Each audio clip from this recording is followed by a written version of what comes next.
cerita, satu kisah yang saya pikir ini penting untuk kita semua teman-teman sekalian, untuk kita tidak sodakoh dengan harta sisa. Kadang-kadang kita ini punya uang, nanti kita pakai dulu tuh yang lain-lain, baru sodakohnya dari harta sisa. Atau kita sodakoh dengan recehan-recehan kita. Itu gimana tuh? Nah, ini ada satu kisah yang mudah-mudahan menginspirasi kita semua, bahwa sodakoh itu jangan kita dapat langsung disisihkan buat sodakoh. Jangan sodakohnya nanti di akhir-akhir.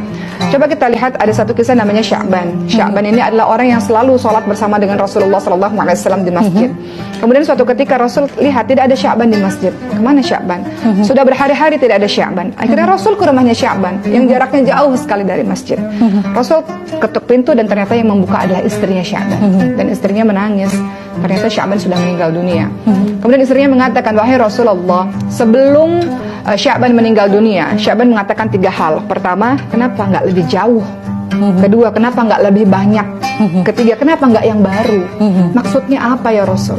Kemudian Rasul mengatakan, orang-orang yang mau meninggal dunia itu sudah diperlihatkan oleh Allah tanda-tanda nanti dia akan kemana gitu, mendapatkan nikmat atau mendapatkan siksaan dari Allah Subhanahu Wa Taala. Maka Sya'ban ketika detik-detik wafatnya dia katakan, kenapa nggak lebih jauh? Sya'ban itu punya rumah yang sudah jauh dari masjid.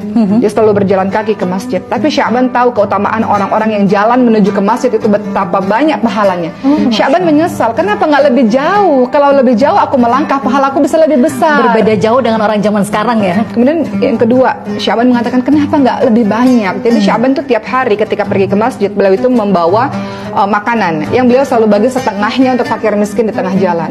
Maka ketika detik-detik wafatnya, Sya'ban menyesal, kenapa aku nggak kasih lebih banyak padahal aku bisa. Aku cuma kasih setengah, padahal setengah itu juga udah luar biasa. Tapi Sya'ban menyesal, aku bisa kasih lebih banyak, kenapa aku nggak kasih lebih banyak kalau aku tahu pahalanya seperti ini.